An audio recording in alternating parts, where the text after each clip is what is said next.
स्वामी जी। हाँ महारानी। चलते चलते हम लोग कहाँ तक आ चुके हैं स्वामी जी? अरे महारानी यही नहीं अपना महल है। क्या ये अपना रंगमहल है? हाँ महारानी हम लोग अपना महल आ चुके हैं। वाह स्वामी जी, रंगमहल तो बहुत सुंदर लगते हैं देखने में। कैसी बातें कर रहे हो? क्या रंगमहल देखने में सुंदर है, मैं देखने में खराब हूँ महारानी? नहीं नहीं स्वामी जी, आप भी वाकई में बहुत सुंदर हैं। लेकिन स्वामी जी मैं आपसे कुछ कहने के लिए चाहती हूँ। मुझसे क्या कुछ कहने के लिए चाहती हो महारानी? साफ साफ शब्दों में बताओ।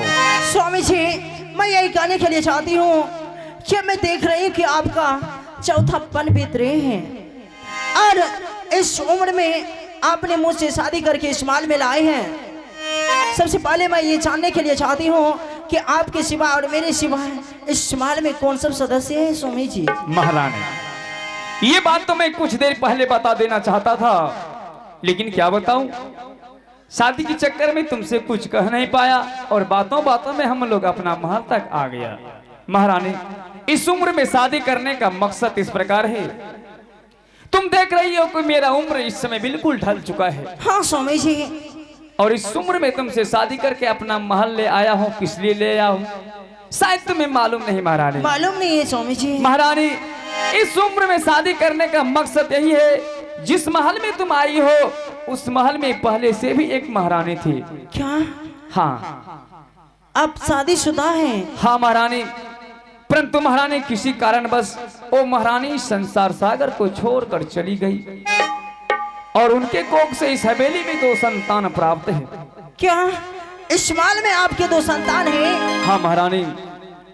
महारानी क्या बताऊं, मां मर जाने के बाद मैंने दोनों बच्चे को वचन दिया, बेटा जब तक मेरे शरीर में सांस रहेगा तुम दोनों भाई को कभी आंखों में आंसू नहीं देखूंगा। माता और पिता का प्यार देकर पोस पाल कर बड़ा करूंगा। जहां जहां तुम अपना कदम रखोगे वहां वहां मैंने अपने दिल को रख दूंगा। परंतु महारानी पिता होने के नाते मैं दोनों बच्चे को पिता का प्यार तो दे रहा था, लेकिन महल में मां नहीं रहने के कारण समय से ना तो दोनों बच्चे को भोजन मिलता था, ना तो समय से गुरु पाठशाला जा सकते थे, ना तो समय से दोनों बच्चे को कपड़ा साफ हो पाते थे और हमेशा मां के लिए रोता रहता था। महारानी मानिकपुर शहर में हर दुख को मैं बर्दाश्त कर सकता था, परंतु दोनों बच्चे को दुख मुझसे बर्दाश्त नहीं हुआ। हर हमेशा मां के लिए रोते हुए देखकर मैंने सोचा कहीं इस उम्र में भी शादी करके इस महल में लाता हूं, दोनों बच्चे के लिए इस महल में मां आ जाएंगे तो समय से दोनों बच्चे को भोजन मिलेंगे, समय से दोनों बच्चे को कपड़ा साफ हो जाएंगे, दोनों बच्चे को समय से गुरु पाठशाला जाएंगे तो मरी हुई मां को आज बिल्कुल अपने हृदय से बाहर रखेंगे। इसलिए मैं इस उम्र में तुमसे शादी करके इस महल में लाया हूँ महारानी।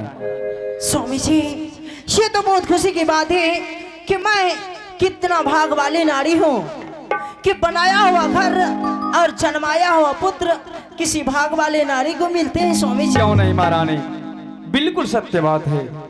स्वामी जी इस समय क्या मैं उन दोनों बच्चे से मिल सकती हूँ? क्या तुम दोनों बच्चे से मिलने के लिए चाहती हो? हाँ स्वामी जी मैं उसे देखना चाहती हूँ। बहुत सुंदर की बात है। कुछ पल के लिए इसी जगह तुम आराम करो, मैं दोनों बच्चे को आवाज लगाता हूँ, कहीं वो खेलने के लिए निकल गए हैं।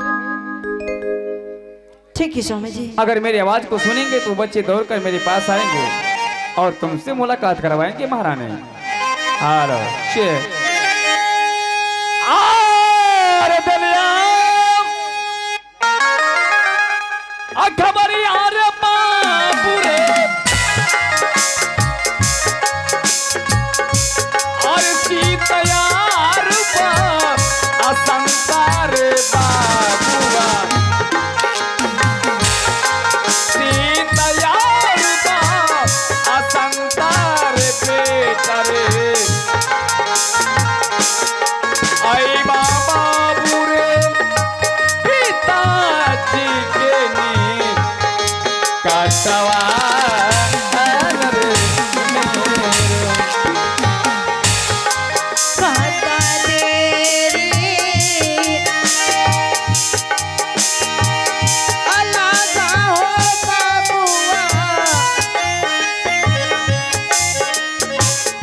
पिताजी। हो बेटा शीत और बसंत, हाँ पिताजी।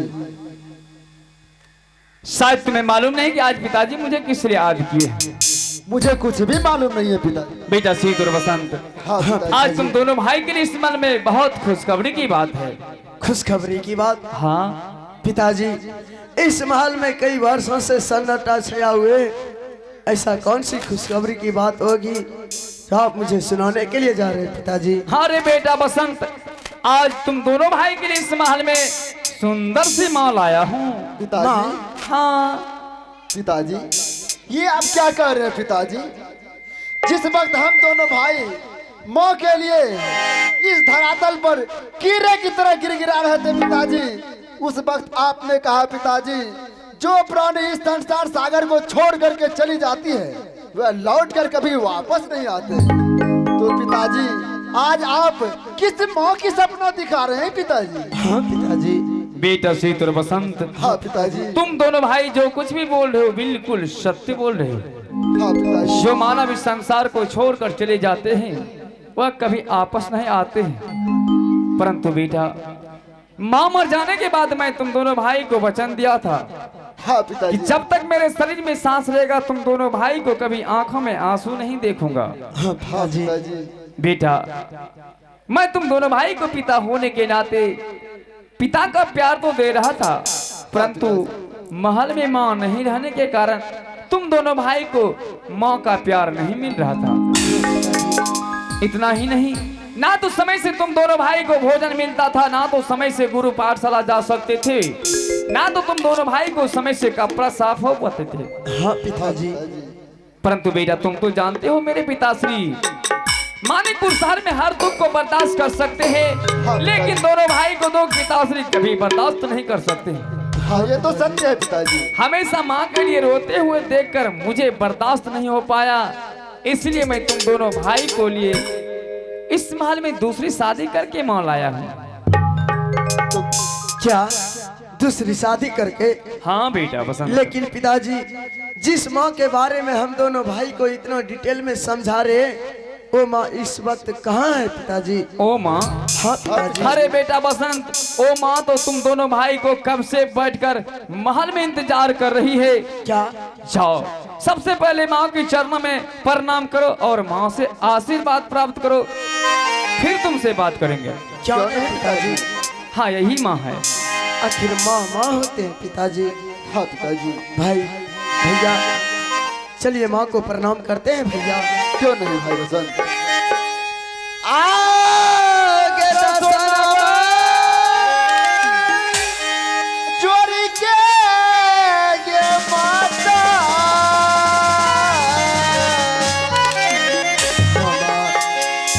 करिए ऊपर नाम महालमा करिए ऊपर नाम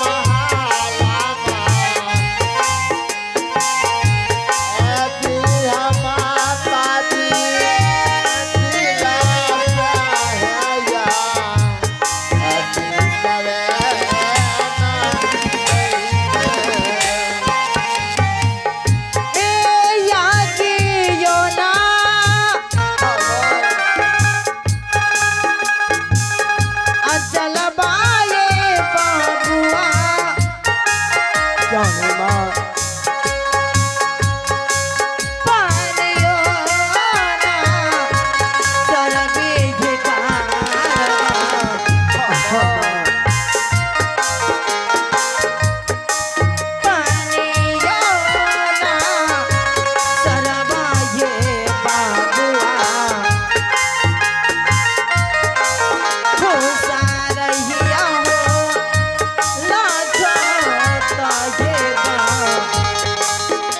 सभी